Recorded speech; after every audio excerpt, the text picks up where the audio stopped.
இன்னைக்கு நம்மகிட்ட ஒரு Redmi மொபைல் இருக்கு. அண்ட் இந்த மொபைல் வந்து கிட்டத்தட்ட வந்து ஒரு 4 to 5 இயர்ஸ் ஓல்டு. அண்ட் சைடில் வந்து பட்டன்ஸும் பிஞ்சு போயிருக்கு. அண்ட் உள்ளே இருக்கிற ஸ்டிப்பும் வந்து டேமேஜ் ஆயிருக்கு. அண்ட் இந்த வீடியோவில் இந்த மொபைலை தான் நம்ம வந்து ரீஸ்டோர் பண்ணி புதுசாக மாற்ற போகிறோம். அண்ட் இது மொபைல் ஒர்க்கிங் கண்டிஷனில் தான் இருக்குது. இப்போ நம்மக்கிட்ட பார்த்தீங்க அப்படின்னா இந்த மொபைலுக்கு செட் ஆகிற மாதிரி புது அவுட்டர் கேஸ் இருக்குது. அண்ட் சைடில் வர ஸ்ட்ரிப் அண்ட் அந்த டேமேஜ் ஆன ஸ்ட்ரிப்புக்கு பதில் நம்ம வந்து நியூ ஸ்ட்ரிப்பே வந்து சேஞ்ச் பண்ண போகிறோம். அண்ட் டெம்பர் போட போகிறோம். அண்ட் அடிஷ்னலாக பவுச்சும் போட போகிறோம்.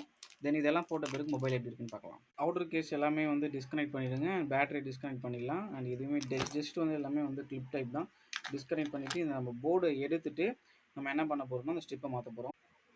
ஸ்ட்ரிப் வந்து புதுசாகவே ரீப்ளேஸ் பண்ணி இப்போ லாக் பண்ணியிருக்கோம். அண்ட் இதை வச்சுட்டு நம்ம புது அவுட்டர் கேஸ் வந்து போட்டலாம். இதுக்கு இப்போ புது பேக் கேஸ் மாற்றிருக்கோம். அண்ட் சைட் பட்டன்ஸும் வந்து புதுசு. இப்போ நம்ம வந்து மேலே வந்து டெம்பர் கிளாஸ் போட போகிறோம். டன். இந்த வீடியோ உங்களுக்கு பிடிச்சிருந்தா ஒரு லைக் போடுங்க. அண்ட் இதே போல் இன்னொரு பியூட்டிஃபுல்லான வீடியோ மறுபடியும் பார்க்கலாம். தேங்க்யூ.